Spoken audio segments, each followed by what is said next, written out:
Bom dia, pode se assentar. Se você está nos visitando, meu nome é João, seja bem-vindo à Igreja Luzeiro.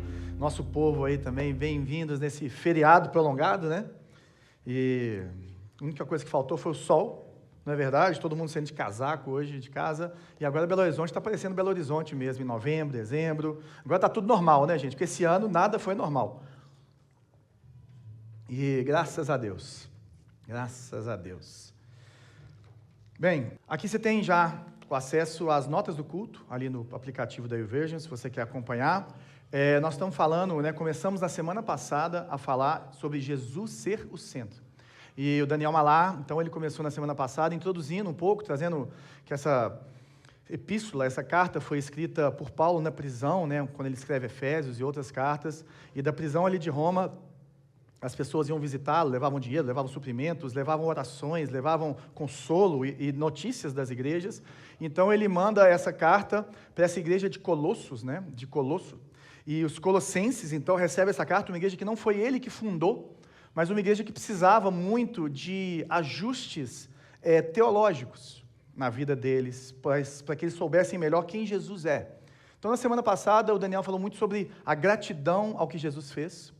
Ele nos trouxe conselhos práticos ali nos primeiros versículos, né, até o 14 ali de Colossenses 1, falando que nós precisamos de relacionamentos, que nós precisamos de humildade e paciência, e tudo isso aprendemos do Senhor. E ele falou que também a nossa vida espiritual ela cresce, ou seja, nós crescemos espiritualmente quando nós consumimos uma sã doutrina, quando nós realmente buscamos crescer e conhecer melhor quem Deus é pelas Escrituras, experiência com Deus, que é muito importante, como nós tivemos ontem, uma experiência tão gostosa no culto da manhã. Chegou uma hora que nós falamos assim, agora tem que acabar o culto, né, gente? Então vamos acabar. Quem foi no nosso retiro esse ano também lembra de momentos que tivemos assim. E praticar a palavra de Deus, viver a palavra de Deus e podemos experimentar o que Deus tem. E hoje nós vamos continuar caminhando no capítulo 1, e hoje a gente vai falar sobre quem é Jesus. Chegamos aí, talvez, num dos textos principais, eu vou mostrar para você, mas esse texto, que nós cantamos ele, né, agora, na penúltima música, ele fala de uma forma que Paulo está atacando as várias visões que existiam e hoje existem sobre Jesus. Então, você pode perguntar quem é Jesus para as pessoas, e algumas pessoas vão falar, não, Jesus era um ser iluminado, como Buda. Né? Jesus era um ser iluminado, Buda era um ser iluminado, um ser humano iluminado, alguém que alcançou um nível superior de consciência espiritual, né? Acho que os espíritas também creem dessa forma. Outros vão falar assim, não, Jesus ele é apenas um homem, mas que ele foi um grande mestre moral.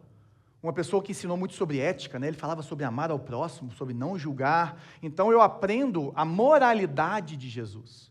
Então, se eu começo a consumir ou tentar imitar Jesus em sua moralidade, na sua compaixão, no seu sacrifício pelos outros, isso que é Jesus para mim. É essa referência de pessoa que ama, de pessoa que não julga. Outros, por exemplo, como no islamismo, eles vão falar que Jesus é um profeta. Ele é apenas mais um dos profetas, ele é um dos grandes profetas do islamismo, né? Mas ele é um profeta importante, ele tem ensinos sobre Deus importantes, mas ele não é Deus. Essa é a visão islâmica aí de algumas pessoas. E outros vão falar que Jesus é apenas uma figura mitológica, né? Que seria mais um gnosticismo, assim, alguma coisa assim, que ele fala que ele era um mito, né? Ele era um arquétipo de ideias que a gente pode ter sobre redenção, sobre sacrifício, sobre renascimento. E o que Paulo quer trazer, o que eu creio que nós precisamos de compartilhar nessa manhã e sair daqui cheios de Deus nessa manhã, é essa ideia. Quem Jesus é para nós transforma a nossa perspectiva de quem somos e como vivemos.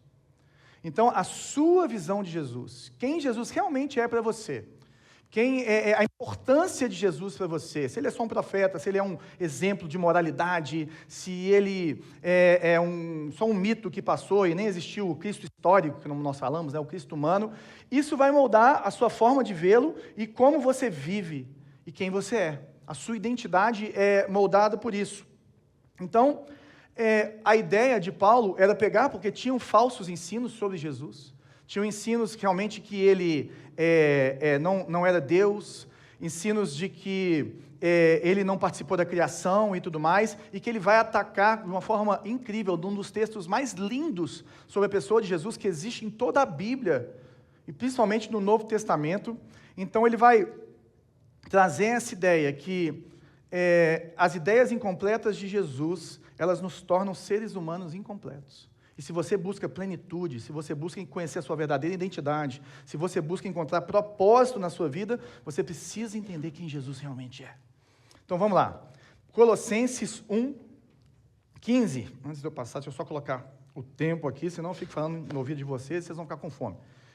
Vamos lá.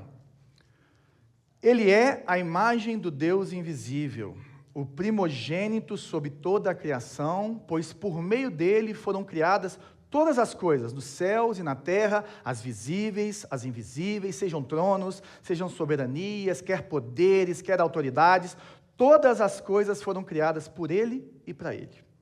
Ele é antes de todas as coisas e por meio dele tudo subsiste. Ele é a cabeça do corpo que é a igreja, é o princípio e o primogênito dentre os mortos, para que em tudo tenha a supremacia. Pois foi do agrado de Deus que nele habitasse toda a plenitude e por meio dele reconciliasse consigo todas as coisas, tanto as que estão na terra quanto as que estão nos céus, estabelecendo paz por meio do seu sangue derramado na cruz. Antes, vocês estavam separados de Deus, eram inimigos dele por causa da disposição interior e do mau procedimento de vocês.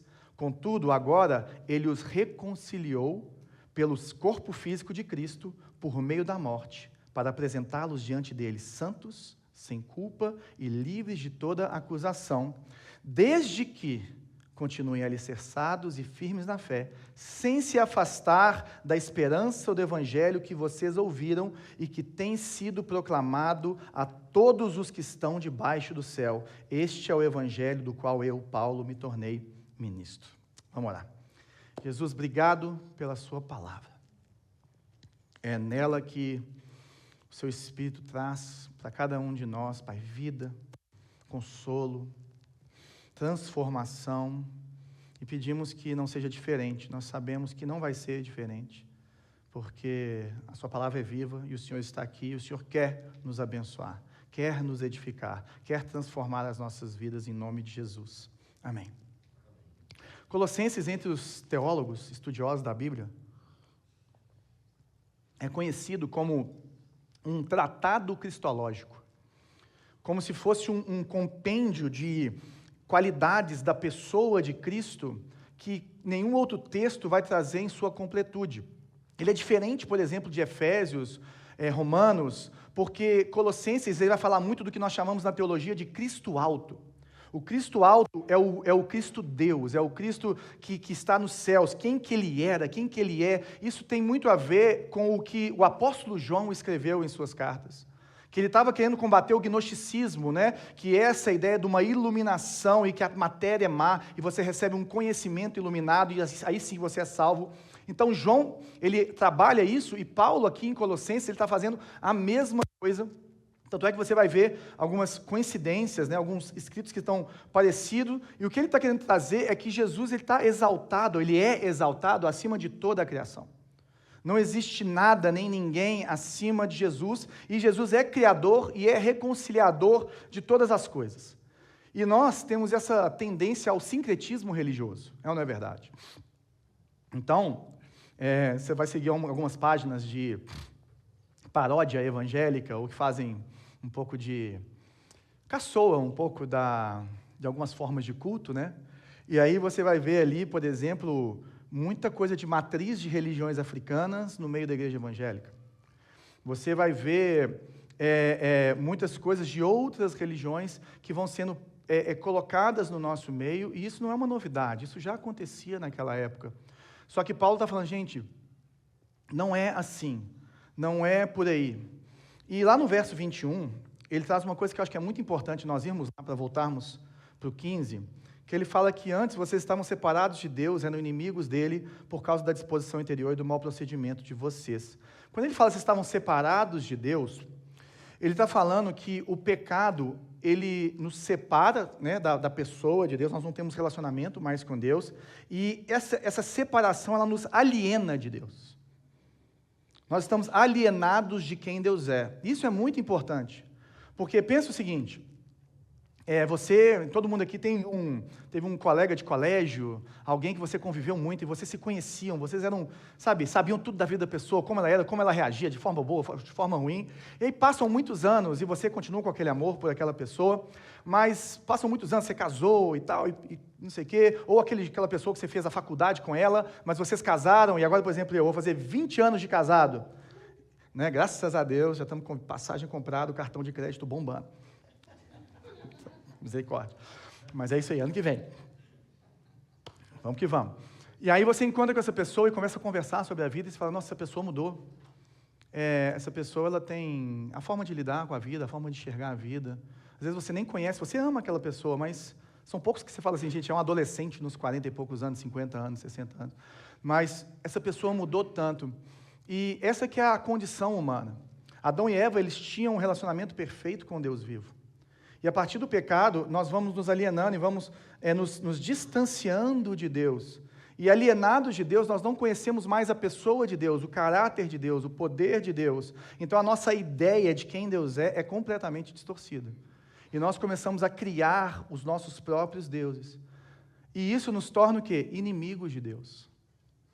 Nos torna inimigos de Deus, por quê? Porque Deus, ele é contra todo pecado. Deus não nos criou para vivermos dessa forma destruidora para nós e para os outros. E essa inimizade com Deus vem exatamente pela forma como nós vivemos, pela forma como nós lidamos com o nosso corpo, com as nossas emoções, com o nosso tempo, com o nosso dinheiro e com a nossa vida como um todo. Então nós somos inimigos de Deus por causa da nossa disposição interior. E essa disposição interior é exatamente o pecado que habita em nós. É exatamente essa podridão. Sabe aquela maçã podre que você não sabe de que lado que você morde para não vir meio bicho? Nós somos como uma maçã podre que tem partes belas de Deus ainda. Existe uma essência de Deus em cada um de nós, da imagem dele. Não se apagou tudo, mas a plenitude de Deus não existe mais em nós.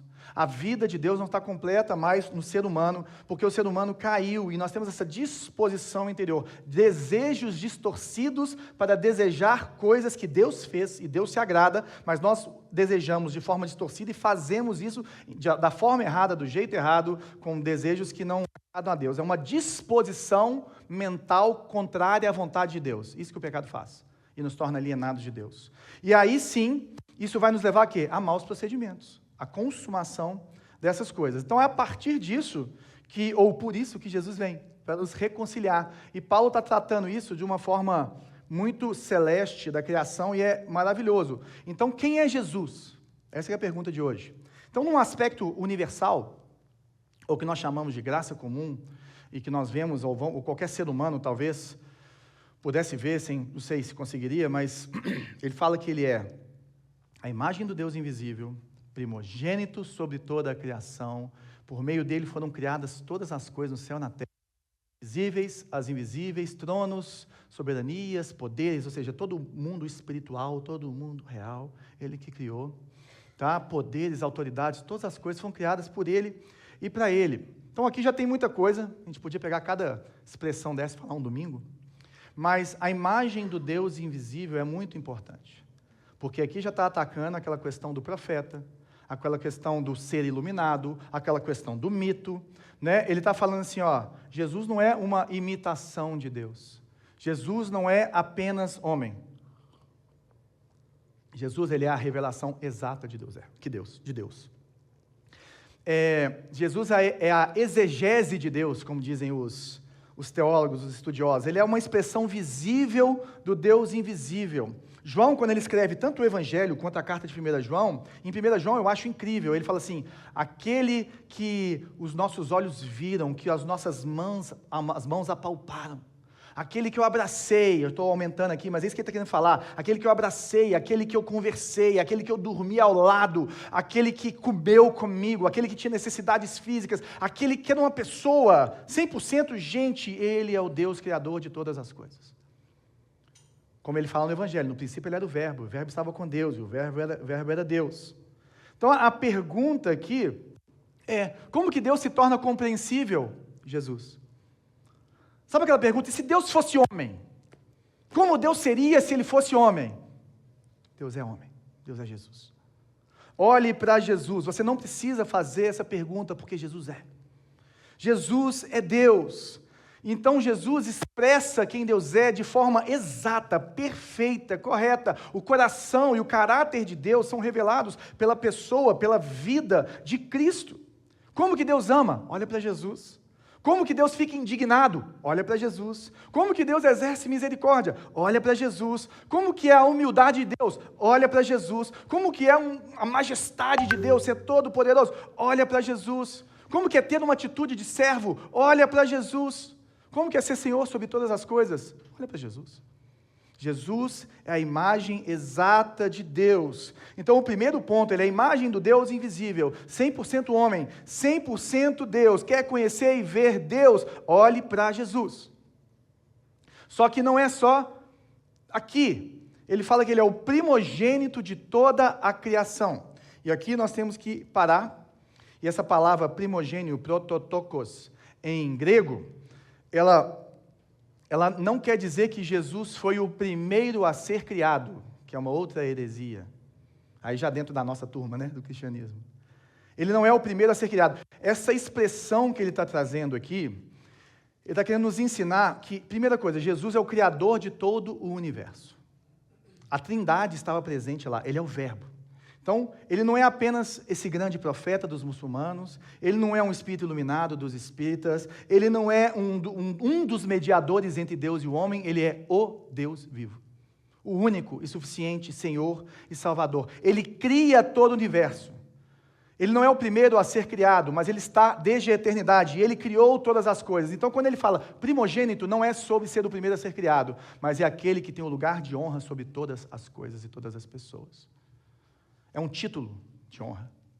Como naquela época os primogênitos tinham título de honra, ou esse poder sobre toda a família, esse lugar sobre toda a família. Então ele é herdeiro e governante de tudo.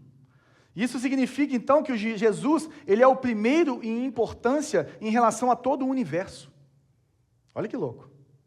Ele está falando, Jesus é o primeiro em importância, ele governa e ele tem autoridade sobre todas as coisas, e eu não consegui não trazer uma frase ou um parágrafo inteiro do teólogo que chama Werner de Boer. Aquele por meio de quem o corpo humano foi criado, toca os corpos enfermos e deformados. Aquele por meio de quem Deus chamou à existência o cereal, e o vinho multiplica pão e transforma a água. O mar carrega prontamente o primogênito de toda a criação, ele andou sobre as águas. E o vento e as ondas silenciam diante daquele que é Senhor deles.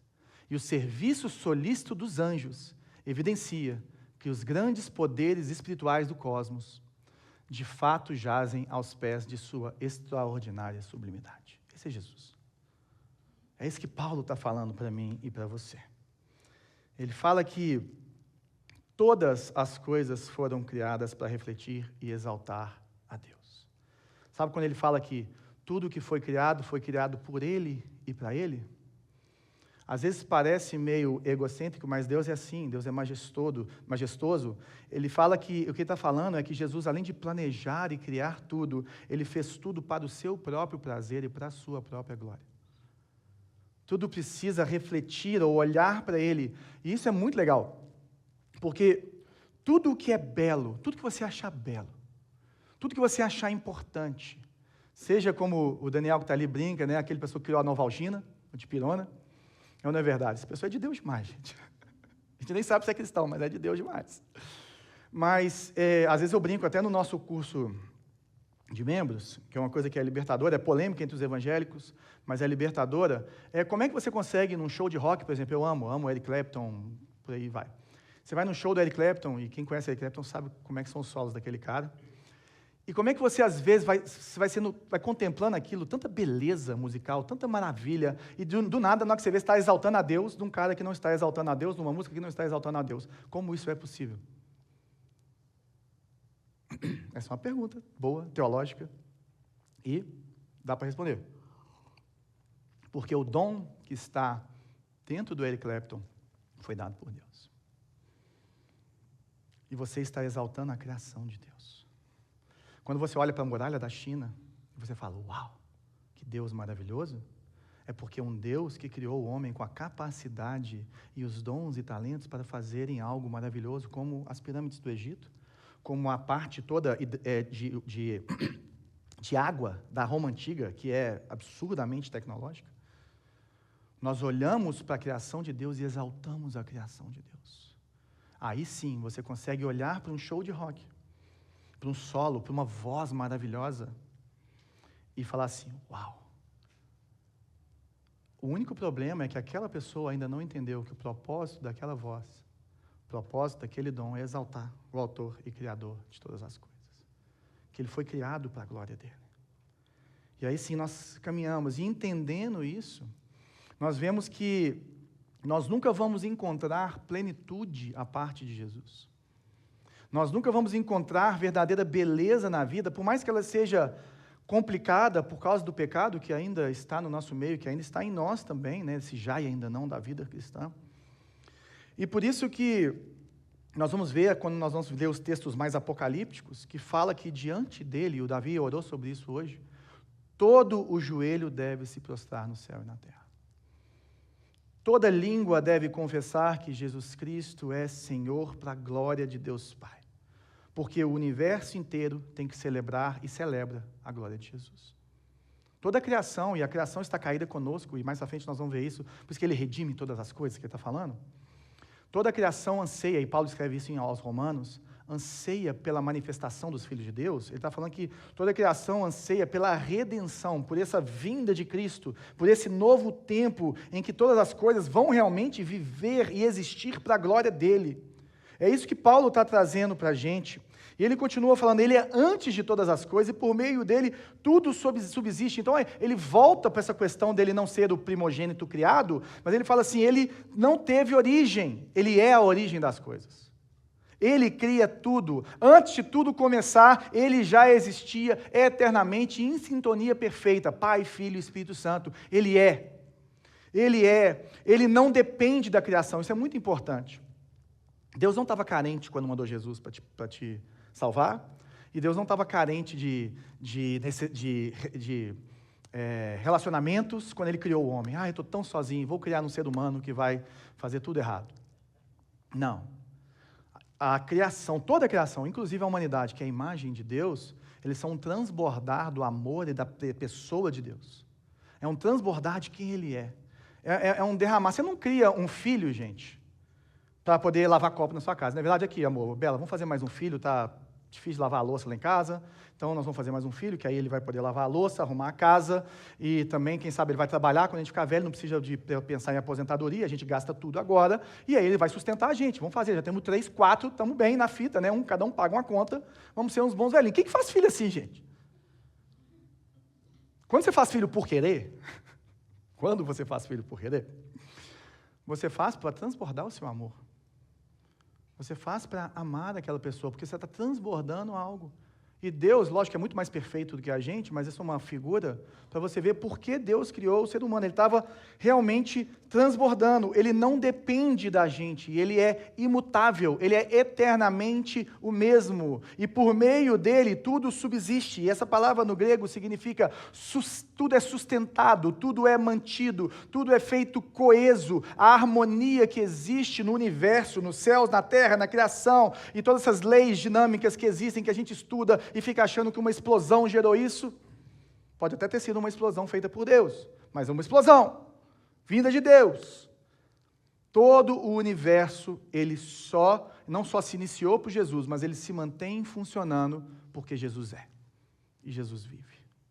Se a minha vida e a sua vida continua hoje, é porque Jesus quer. Porque na hora que ele falar assim, vem. Semana passada, um amigo nosso do jiu-jitsu morreu do nada. Treinou, foi embora, trabalhou na casa até de um amigo nosso que ele estava reformando. Em 10 minutos ele foi encontrado morto no seu escritório. Não deu tempo de nada. Um cara saudável, um cara incrível, tocadíssimo. E nós fomos lá no enterro dele, toda a família que ficou, e temos orado por isso. Mas quando Deus chama, meu irmão. E nessa mesma semana eu conheci um caso de uma pessoa que, sem conhecer Jesus, tentou ao máximo tirar ou interromper a sua gravidez. E ela não conseguiu. Porque Deus tinha um propósito na vida dessas crianças. Olha a diferença. O cara todo certinho, jiu-jiteiro como nós, saudável e tudo mais. Jiu-jiteiro é tudo saudável, né, gente? Tem que exaltar, não tem jeito. Mas saudável, pum, foi.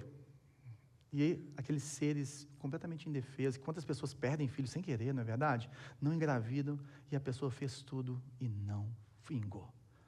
O que vingou foi o que o autor e consumador da vida fez e quis, foi que aquelas crianças viessem à vida.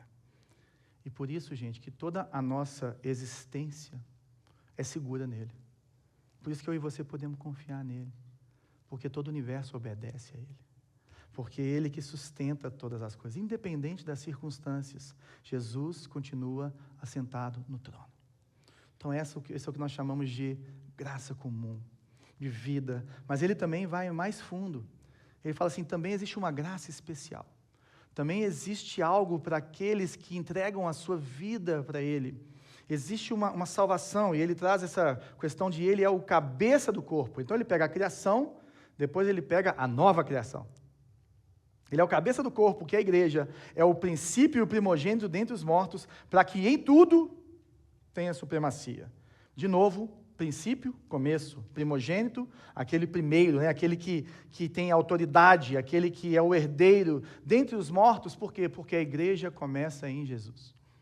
O que ele está falando é que a partir do momento que Deus se faz homem, que Jesus Cristo encarna, e que ele vive aquela vida, e morre a morte que ele morreu pelo meu e pelo seu pecado, recebe sobre si os nossos pecados, ele nos dá essa nova vida. E cabeça tem dois sentidos aqui, o primeiro deles é origem, fonte. A igreja tem sua origem em Jesus. Ninguém se torna cristão sem entregar a sua vida a Jesus Cristo, sem receber essa nova vida. E o princípio da vida cristã não são os ensinamentos de Jesus. O princípio da vida cristã não é você fazer o bem a quem você quiser ou ao próximo, não é você viver uma vida correta, não é você fazer tal e tal coisa, não, é o que Jesus fez. O cristianismo tem um ponto de partida e um só, que se chama ressurreição de Cristo Jesus. Ele vive, ele reina, muito antes de toda a palavra de Deus se reunir na Bíblia, que é a nossa regra de fé e prática, inspirada por Deus, inerrante. Muito antes disso tudo ser condensado, as cartas iam rodando e tudo mais, e eles estavam ali celebrando o autor e consumador da nossa fé, Jesus Cristo. A ressurreição de Cristo. Então, Cristo ressuscitou, e então eu sou ressuscitado. Então eu não preciso mais ter medo da segunda morte, porque em Cristo eu recebo vida e vida eterna. Ele é o princípio e o primogênito dentre os mortos. Ele é aquele que sustenta. Cabeça também significa governo, aquele que governa, aquele que controla, aquele que dirige. Ele é o dono da igreja. A igreja não tem dono. O dono é Jesus Cristo. Igreja não tem, eu não faço regras para a igreja, quem faz regra para a igreja é Jesus, pela sua palavra, é Deus, por aquilo que Ele deixou estabelecido, nós apenas seguimos a Ele, contemplamos a vida dEle, Ele protege a igreja, Ele cuida de cada um de nós, pode perseguir, pode mandar fechar, pode fazer o que for, já aconteceu, vai continuar acontecendo, a igreja nunca vai morrer. Ontem eu estava pregando para os jovens sobre Elias, quando ele foge de Jezabel, ali em 1 Reis 19, e ele fala assim para Deus, quando ele está ali no Horebe, ai Deus, eu sou o único que sobrou, o único que não foi morto à espada por eles, os profetas, eu sou o único que está aqui firme com o Senhor, e nada deu certo. Aí Deus fala com ele assim, tem 7.000 ainda, filho, baixa a bola, você não é o último bono do pacote. Você não é o último, ainda existem remanescentes fiéis, e Ele vai sustentar esses remanescentes até Ele voltar. Ele vai sustentar, Ele sustenta a igreja, nós agimos porque Ele age. A palavra fala que Ele é o bom pastor, e Ele fala, e nós ouvimos a sua voz e seguimos Ele.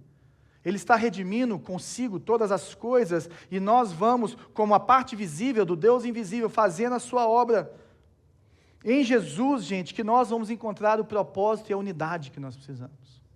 A igreja se une em torno de Jesus. Ela se fortalece em torno de Jesus. E quando fazemos parte desse corpo, nós encontramos individualmente também o nosso propósito. A nossa forma de lidar ou viver a partir de Cristo. E quanto mais a igreja está sujeita, submissa à pessoa de Jesus, aí sim, ao que ele ensinou, a palavra dele, a vida dele, ao espírito dele, mais livre e saudável ela é. Quanto mais Deus tiver e menos nós, mais nós somos livres, mais nós somos saudáveis. E quanto mais nós queremos tomar as rédeas, mais nós nos escravizamos, criamos regras e nos tornamos autodestrutivos e entramos em colapso por causa da carnalidade que existe entre nós. Por isso que ele é o cabeça e corpo da igreja. Mas não é só como um conjunto, é da minha vida, da sua vida. Nós precisamos de aplicar isso para a gente. Pois foi do agrado de Deus que nele habitasse toda a plenitude, e por meio dele reconciliasse consigo todas as coisas, tanto as que estão nos céus, quanto as que estão na terra, né? Estabelecendo paz por meio do seu sangue derramado na cruz. Está vendo? Paz por meio do seu sangue derramado na cruz. O princípio do cristianismo está na ressurreição de Jesus Cristo. Nós temos paz porque Jesus ressuscitou. Se Jesus não tivesse ressuscitado dos mortos, Paulo escreve isso em 1 Coríntios capítulo 15, nós somos dignos de pena. Nós somos um bando de bobo que segue um Deus que não existe como outros bobos por aí. Mas, se ele ressuscitou, e ele ressuscitou, aí sim, nós temos o que ele vai falar no final, a esperança do Evangelho. E nós vivemos por ela. E quando ele fala que toda a plenitude habita, e algumas traduções falam, incluem, né, porque essa palavra não está no grego, plenitude de Deus, mas no contexto já mostra isso, essa palavra pleroma, ela quer dizer que a soma de todos os atributos e poderes divinos estão em Jesus. Tudo o que Deus é, toda a força, todo o poder de Deus habita, existe em Jesus, não tem diferença. Eles são o mesmo em essência. Existe tudo que existe em Deus, ou seja, você não precisa de buscar poder, você não precisa de buscar outras formas de adquirir um conhecimento da espiritualidade, uma proximidade de Deus que não seja por meio de Jesus. Ele é mais do que suficiente. Não existe de Jesus mais alguma coisa. Jesus mais sal grosso. Jesus mais libertação.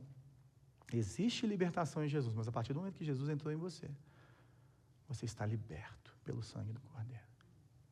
Você está livre.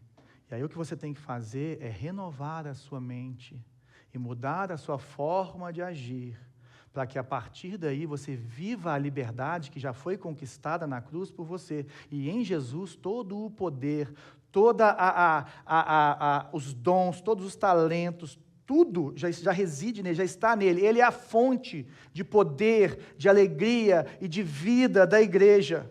E ele supre a igreja, que são as pessoas, eu não estou falando de uma instituição, mas do movimento que se chama cristianismo, que começa ali no Calvário. Ele supre a igreja de vida, de poder, de dons, para que a gente possa viver, nos sustentarmos e nos abençoarmos com os dons uns com os outros, e abençoarmos os de fora.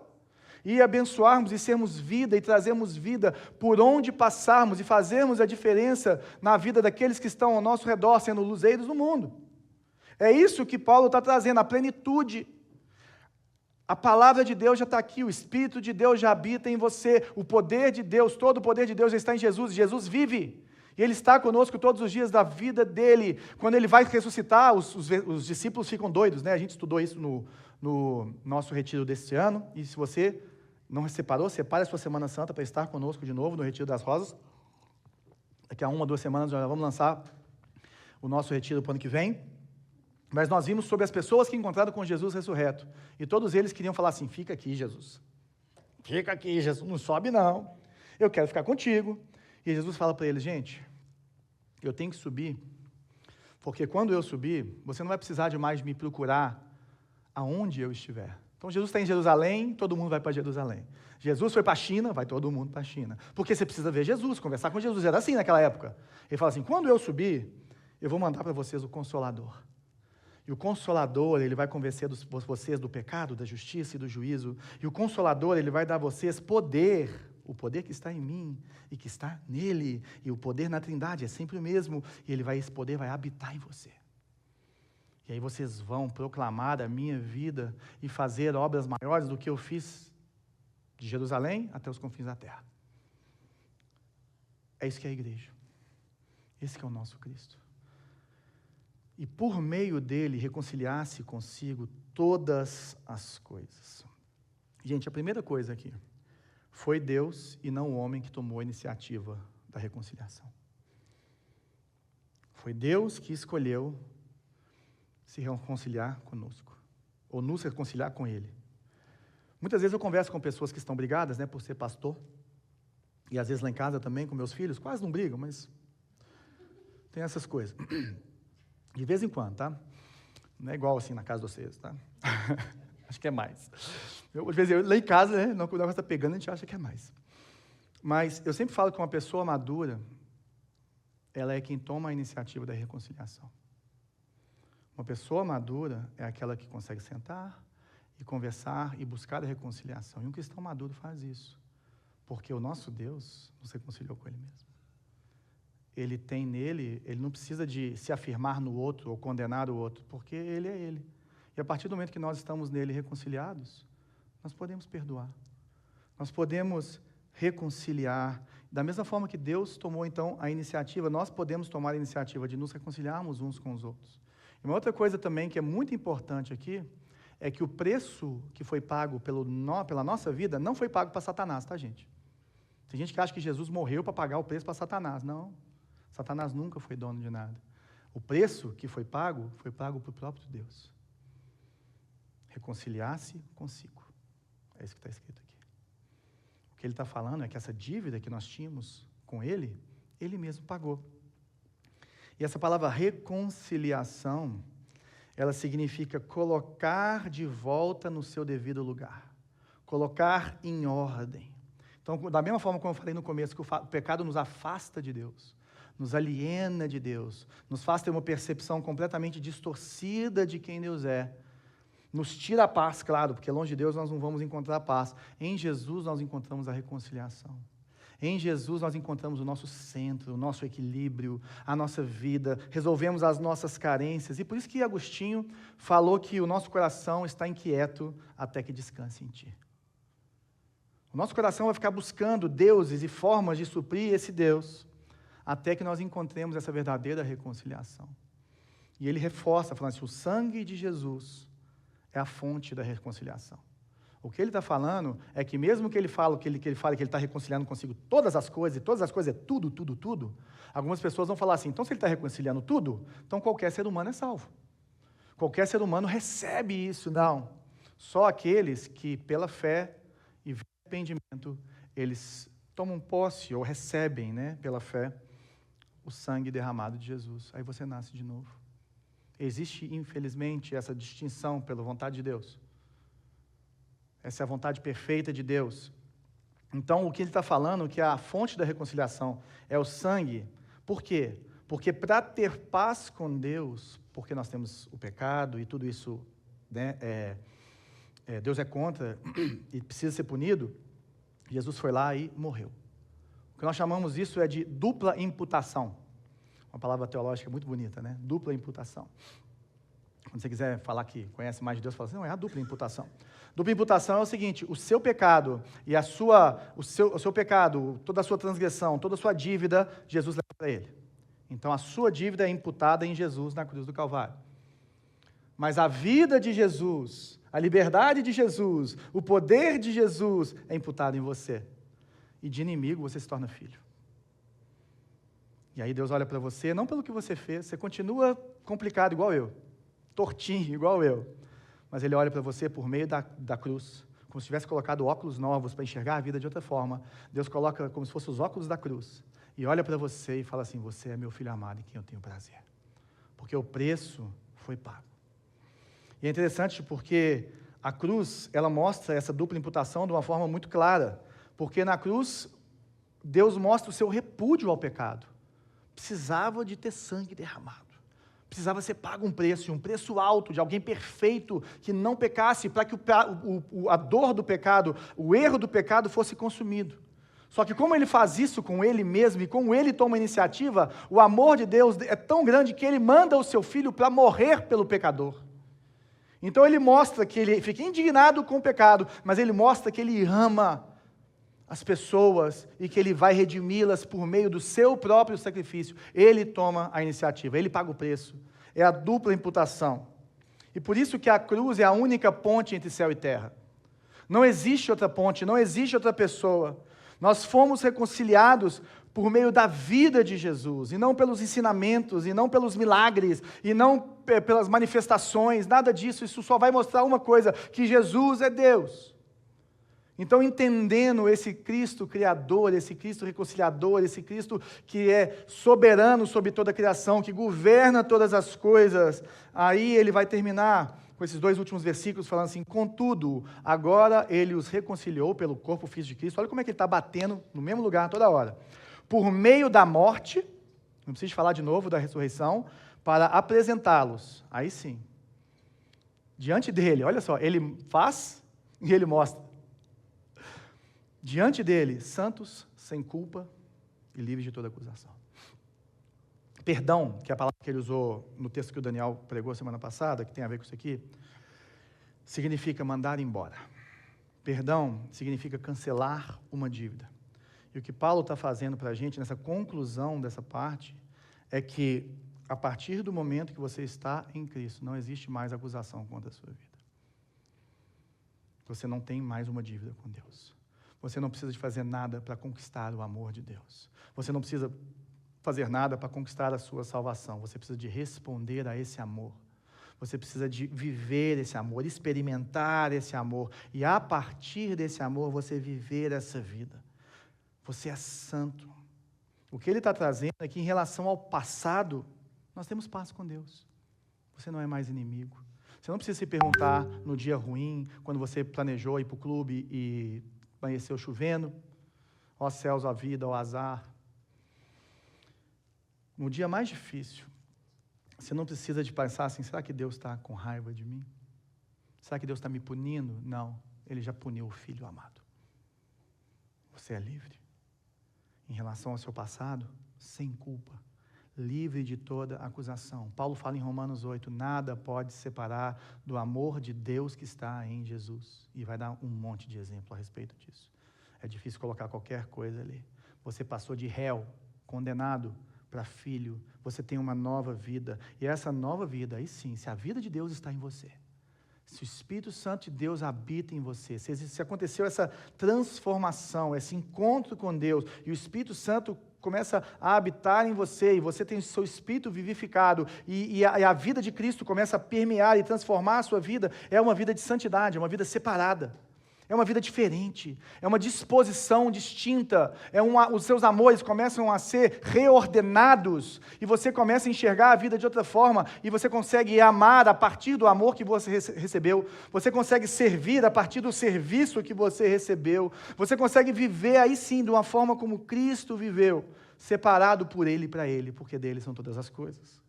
Para essa nova forma de viver, desde que, e é muito interessante que fica parecendo que existe uma condição para você ser salvo, mas não é isso que ele está falando. Desde que continue alicerçados e firmes na fé, sem se afastar da esperança do Evangelho. O que ele está falando? Isso é muito interessante. Às vezes você fala assim, como é que eu vou saber se eu fui salvo? É uma pergunta muito boa. Como que eu vou saber se eu fui salvo? Existem evidências. Ou como eu vou saber se meu filho Joãozinho foi salvo, que batizou aqui esse ano, 10 anos? Existem evidências que, lógico que só Deus sabe quem foi salvo, claro, mas Ele nos deixou aqui evidências em vários textos para que nós possamos julgar isso e trabalhar isso na vida das pessoas, ok? E a evidência, uma delas, é você ficar firme na fé. Se algo mudou em você, se Jesus Cristo realmente é Senhor da sua vida, você vai perseverar em andar com Jesus. Se Jesus Cristo realmente habita em você, se o Espírito Santo está em você, você vai querer fugir dele, você vai correr atrás do pecado e de repente você sente Deus te puxando de volta. Aí você está lá fugindo de Deus, aí você sente Deus te puxando de volta. Aí você fala assim, nossa, mas aí você olha para trás e fala assim, cara, mas eu não consigo mais. Permanecer firme na fé é a perseverança dos santos, que a gente fala. E essa perseverança, ela demonstra que você está salvo. Ninguém é salvo porque faz coisas corretas. Ninguém é salvo pelo fato de permanecer na fé. Mas o fato de permanecer na fé mostra que você é salvo. Mostra que realmente Jesus Cristo, o Todo-Poderoso, o Criador dos céus e da terra, Ele habita em você, Ele transformou a sua vida. E por que fazemos isso? Por que mudamos a nossa forma de lidar com a nossa sexualidade? Por que lidamos a nossa forma de lidar como família, com o próximo, com o nosso dinheiro e com várias coisas? Por que nós fazemos isso? De onde vem essa força, por mais que nós mesmos estejamos divididos muitas vezes, né? Pelas nossas concupiscências, pelos nossos desejos? Porque nós temos a esperança do Evangelho. Timothy Keller fala que o Evangelho é a história da redenção, é o que Jesus Cristo fez na cruz. E é o que Ele vai fazer para frente. O Evangelho, ele nos mostra que o que Ele fez, eu posso ter uma nova vida e que Ele vai voltar. Então, a minha esperança é que Jesus vai voltar e vai consertar todas as coisas. E que toda lágrima que eu derramar agora, não vai ser em vão. Todo sacrifício que eu fizer para viver santo, para viver separado para Ele, não é em vão, porque Ele vai voltar. Ele vai restabelecer todas as coisas. Eu tenho a esperança disso. Essa é a esperança que tem que estar no nosso coração. E essa esperança, eu sempre falo isso e não vou me cansar de falar, e eu preciso repetir isso toda semana, que muitas igrejas têm perdido. Porque quando nós esquecemos da recompensa futura ou da volta de Cristo, quando tiramos os olhos dessa esperança que existe sobre a firmeza de quem Jesus é, de que Ele vai voltar, de que Ele é Criador, e Ele vai julgar tudo e todos, e nós estamos guardados nele, nós estamos aqui para mostrar quem Ele é. Quando eu perco essa perspectiva de futuro, eu vivo para o presente, e quando eu vivo para o presente, eu vou medir bênção pelo presente. E aí vai entrar a teologia da prosperidade, a teologia do coach, e ela vai acabar com a sua vida e com a sua espiritualidade. Porque o maior bem-estar que existe é estar em paz com Deus. A maior prosperidade que existe é ter Jesus batendo palma e falando assim, uau, esse é meu filho amado em quem eu tenho prazer. E aí Paulo termina e fala assim, gente, essa palavra que vocês têm ouvido, é esse o evangelho que estão proclamando para vocês, que foi proclamado para vocês, e é desse evangelho que eu me tornei ministro. Eu quis ressaltar isso porque eu acredito numa coisa, que cristãos maduros não são os que mais sabem sobre a vida, sobre a Bíblia, por mais que todos vocês, quem vão conviver com a gente, sabe o tanto que a gente se importa com isso. Mas são aqueles que conseguem melhor viver a Bíblia. E viver a Bíblia e ser maduro é se tornar ministro, porque essa palavra é diáconos. Diáconos é servo.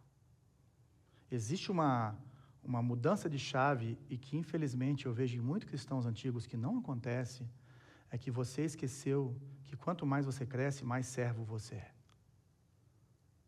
Quanto mais você é maduro, mais você precisa cuidar, estar perto dos imaturos. E muitas vezes, cristãos velhos, gente velha de casa, se aproxima da igreja só querendo consumir e receber. É o meu pequeno grupo, é o meu culto, e meu. Só que eu queria te falar que você nunca vai amadurecer enquanto não virar a sua ficha de ser servo. Você vai crescer muito mais. Lógico que você precisa receber, ser alimentado, ser cuidado, isso é óbvio. E nós trabalhamos isso com muita seriedade no nosso voluntariado aqui. Mas é muito importante que você entenda que você vai crescer espiritualmente quando você começar a servir os outros. Então, às vezes se você ficar pensando só no seu pequeno grupo, por que você não começa a liderar um grupo e abençoar as pessoas? Por que você não começa a cuidar de tantas pessoas, a aconselhar tantas pessoas? Por que você não começa a botar para fora tudo aquilo que está retido em você? Porque senão você vai virar uma ovelha gorda. E ovelha gorda, a única coisa que ela faz, eu não sei se você sabe, mas a ovelha gorda, quando ela cai, ela não consegue virar para cima de volta. Ela precisa de uma outra vir e dar uma chifrada nela para ela virar para cima de novo. E a ovelha não nasceu para ser gorda. E você, se você se entende como um cristão maduro, por favor, pense, sã doutrina, claro, mas pense, comunhão, você tem pessoas próximas. Entendeu, gente? Eu não preciso de ir num pequeno grupo para achar pessoas para confessar meus pecados e me aconselhar. Eu já tenho essas pessoas na minha vida. Hello? Eu estou no pequeno grupo para servir as pessoas, para conhecer melhor, para ser edificado pela vida delas, tudo mais. Eu estou lá para isso, sim. Mas eu sei que eu não preciso de buscar isso mais. Jesus me deu, eu já tenho, eu já caminhei bastante. Então, a partir de agora, eu vou transbordar na vida das pessoas que estão comigo. Isso é um cristão maduro, irmão. Um ministro do Evangelho, e William Hendrickson que escreveu isso, um ministro do Evangelho é aquele que conhece o Evangelho, foi salvo pelo Cristo do Evangelho e com alegria proclama a outros o Evangelho. Deste modo, serve a causa do Evangelho. Por ele, para ele, são todas as coisas. Então, se Jesus é o Filho de Deus, se Jesus é o Salvador da humanidade, se Ele é Senhor sobre todas as coisas, como que essa visão vai transformar a sua vida? Para que você foi criado? Porque muitas vezes a gente fica perguntando assim, qual que é o meu propósito de vida? É ou não é verdade? E aí você fica pensando assim, onde que eu tenho propósito? Essa igreja, eu tenho que mudar de cidade, eu tenho que fazer isso. Não, onde? É um lugar. Em qual empresa que eu trabalhar que eu vou ter propósito? Sabe, em que momento que eu vou ter propósito? Ou é o quê, né? Ser pastor, ou ser, sei lá, fazer uma outra profissão. O que eu faço para ter propósito? O que eu faço para encontrar essa plenitude? Mas a verdade, gente, que o que e onde, eles são muito menores do que com quem. A partir do momento que nós buscamos propósito no o que, você vai ficar pulando de o que em o que. Quantas pessoas já me falaram assim, João, eu vim para cá porque Deus me trouxe, e nós vamos fazer isso aqui crescer, não. Passa 2 meses, Deus está me levando para outro lugar. Falei, mesmo, Deus muda de opinião rápido, irmão. Sabe aquele povo vai pulando e tem uma revelação a cada dia? Eu falo, uau, se Deus estiver confuso. O verdadeiro propósito, ele é encontrado em Jesus, é com quem você anda. Então, quando você está andando em um relacionamento com Jesus, não importa onde você está, não importa o que você está fazendo, Ele vai estar sempre trabalhando na sua vida e trabalhando através da sua vida com quem você quiser, ou com quem Ele quiser, com as portas que Ele abrir. Então, com essa visão de Jesus, ou como essa visão de Jesus impacta a maneira como você vive e entende a sua fé. Talvez você chegou aqui hoje, e o que Jesus está fazendo na sua vida, você às vezes é curioso, ou pensa em Jesus, sem ser isso tudo que Ele é. Então, hoje você está recebendo um convite para chamar Jesus a fazer parte da sua vida e te dar uma nova vida. Para firmar nele, para que você encontre a verdadeira paz, a reconciliação com Deus, para que você encontre propósito. Ele está te chamando, entregue a sua vida para Jesus. Entregue a sua vida para Jesus. Fala, Jesus, eu quero viver para o Senhor, eu te recebo não só como um bom ensinamento, mas como Senhor da minha vida. Vem ser Senhor. Às vezes você já nasceu de novo, você já entendeu isso, mas você tem vivido para você mesmo. E o que eu queria trazer para você é, olhe para Jesus, busque amadurecer espiritualmente, e os passos passam por isso. Passam por servir o próximo, passam por estudar mais, por orar mais. Olhe para Jesus. E às vezes você está sem lugar, buscando plenitude. Seja um diácono. E diácono significa ministro. Significa essa pessoa que Deus está chamando, porque Ele é. Ele é.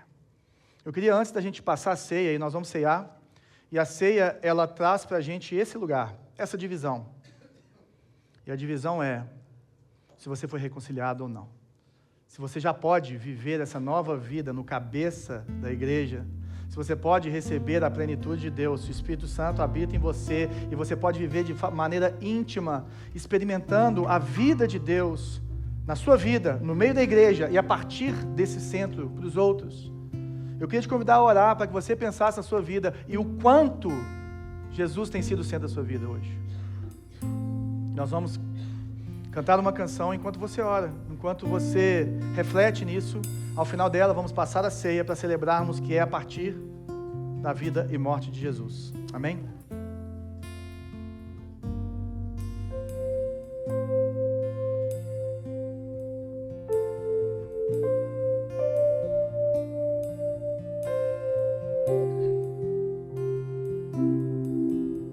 Jesus é o centro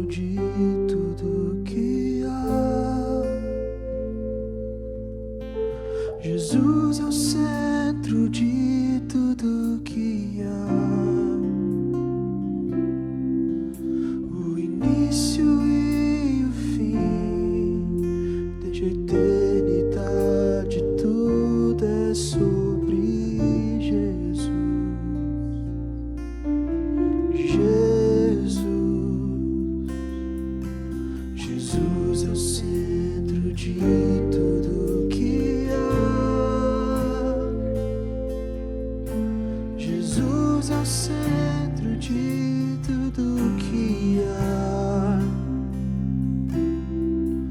o início e o fim, desde a eternidade tudo é sobre Jesus. Jesus, nada mais importa, nada se compara a ti.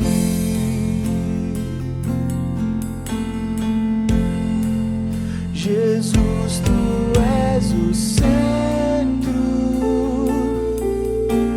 e tudo aponta para ti.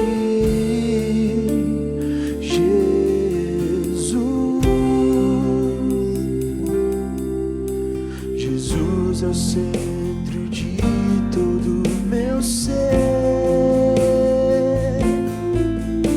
Jesus é o centro de todo meu ser. Meu início, meio e fim, que eu viva sempre para ti, meu Jesus.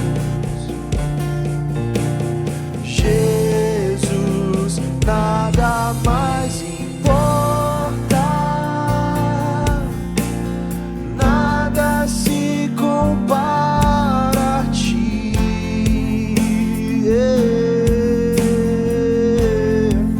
Jesus, tu és o centro e tudo aponta para ti. Jesus, nada mais importa, nada se compara a ti.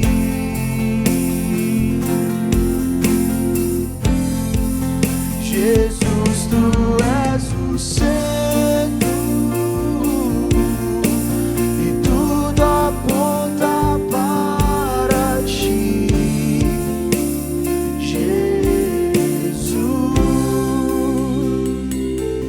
Que em meu coração Cristo seja o centro e todo meu ser mostre quem tu és. Que em meu coração Cristo seja o centro e todo meu ser mostre quem tu és. Que em meu coração Cristo seja o centro e todo meu ser mostre quem tu és. Que em meu coração Cristo seja o centro e todo meu ser mostre quem tu és.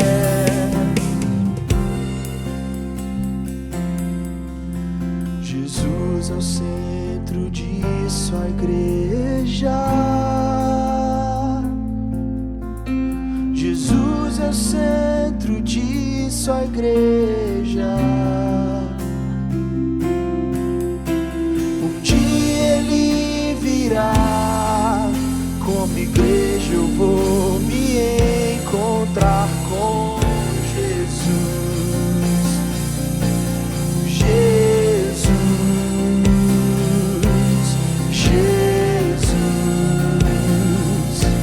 Jesus, oh, Jesus.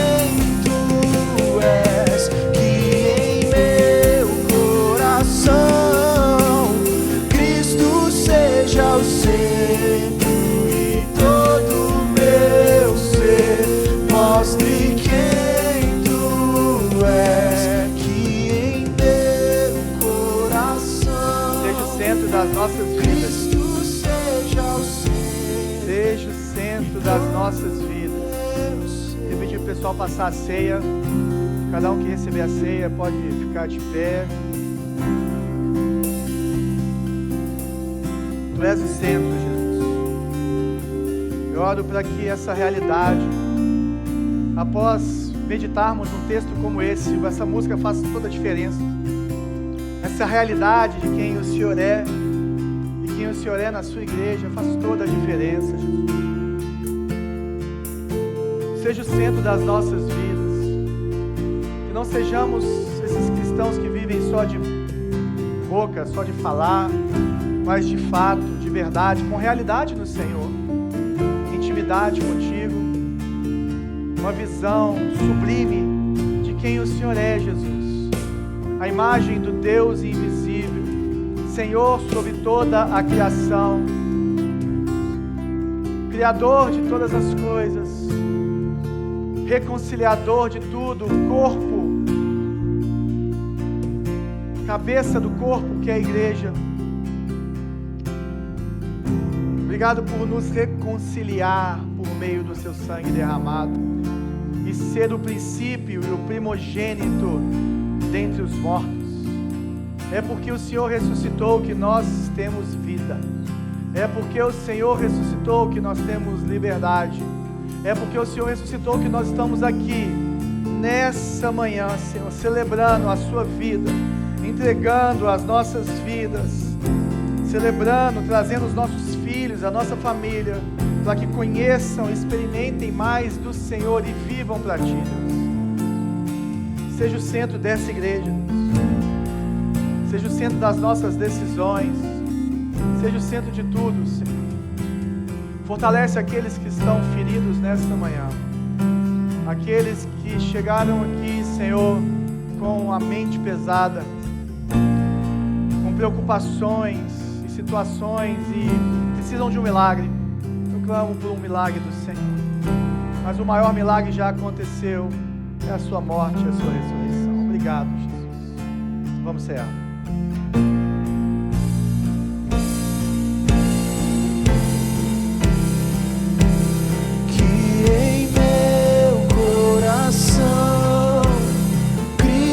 Seja o centro e todo o meu ser mostre quem tu és, que em meu coração Cristo seja o centro e todo o meu ser mostre quem tu és, que em meu coração seja o centro e todo o meu ser mostre quem tu és, que em meu coração Cristo seja o centro e todo o meu ser mostre quem tu és, Jesus. Obrigado, Jesus.